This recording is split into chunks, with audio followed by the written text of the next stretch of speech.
Coach, bakit ganon? Dati gumagana yung ads namin, ngayon hindi na, parang wala na kami nabebenta. Guys, chill. Kayo ay biktima ng tinatawag na market sophistication. Market sophistication, para mas maintindihan ninyo, basically, ito yung reason kung bakit may mga offers, may mga products, may mga angles, may mga ads na gumagana a few years ago, pero ngayon parang hindi na siya gumagana. In short, nalalaos or pumapangit ang performance ng ads. Dahil yan sa tinatawag na market sophistication. And i-explain ko sa inyo sa pinakamadaling paraan. So kung bago ka lang dito sa page, ang ginagawa nating content ay no BS na mga advice na makikita nyo online. So, let's get right into it. Marketing lesson ng 101. Pinakaunang lesson sa marketing. Lahat ng offers under po yan sa tinatawag na market sophistication. Ano tong tinatawag na market sophistication? Nakita nyo yan. Ang audience, habang binubugbog mo yan ng offers, lalong lumalakas yan. In short, nagiging immune yan sa kung ano mga sasabihin mong offers. Parang yung mga babae, di ba? Pag ang babae, niloko mo ng paulit-ulit, magiging manhid. Sa susunod, hindi na maniniwala sa'yo. Yan ang tinatawag na market sophistication. And nangyayari yan sa kahit anong may selling involvement online. I-explain ko sa inyo, number one example ng biktima ng market sophistication, networking. Sa mga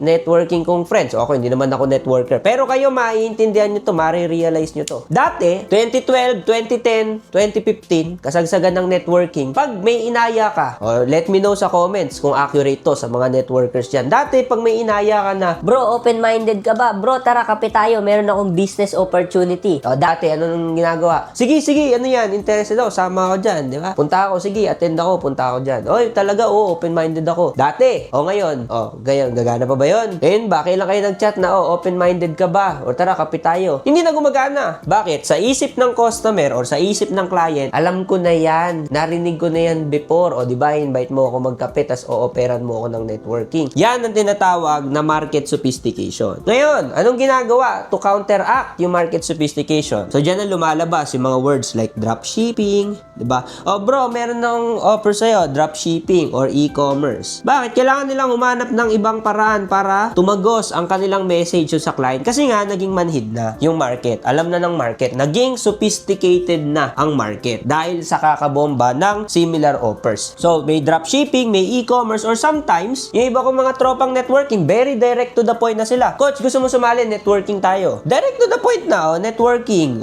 Networking, invite, may product. Di ba? Direct to the point. And yun na nakikita nila na mas effective. Dahil nga, sophisticated na ang market. Next, anong example ng market sophistication pa? Sa fitness. Pansin nyo, a few years ago, pag nag-ads ka na lose weight, daming kumakagat. Sige, I want to lose weight. Kaya lang, eventually, nalaos na yung lose weight. Alam ko na yun, narinig ko na yung lose weight. So, anong ginagawa ng mga nag-ads ng lose weight? Dinagdagan nila. So, lose weight in 4 weeks. Wow, lose weight in 4 weeks. Sige, join ako. Kaya lang, kakapaulit-ulit ng lose weight in 4 weeks, hindi na siya enough. Hindi na siya malakas enough.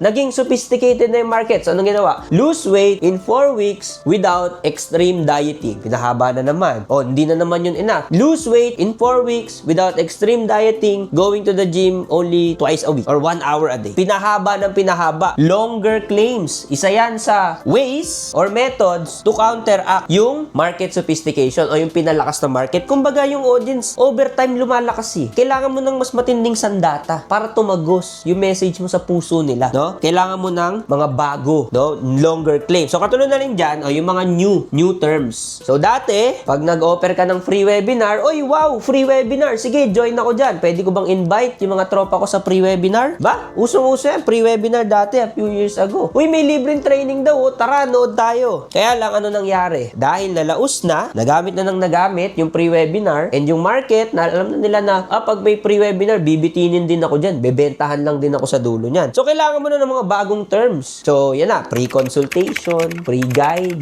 low ticket offers. Yung mga nauuso ngayon. Kailangan mo ng mga bagong terminolohiya, mga bagong strategy to counteract yung dating laos na. Ito, ma-realize nyo yan. Di ba? Kailan kayo huling umattend ng pre-webinar? Di ba? Halos madalang na. Hindi na tulad ng dati na halos pag may nakita kayo libre, go, join agad, puno agad. Sa mga nagra-run ng ads dyan ng free webinar, di ba wala na masyado uma-attend? Pag Launch ka ng pre-webinar, wala na. Kakalimutan na nila yun. Alam na kasi nila na may ibebenta or may i-upsell ka sa dulo. Or in short, yung market ay naging sophisticated na. So, kailangan mo umisip ng mga panibagong terms, panibagong strategy, panibagong mga offers. Guys, kailangan nyo isa puso itong tinatawag na market sophistication.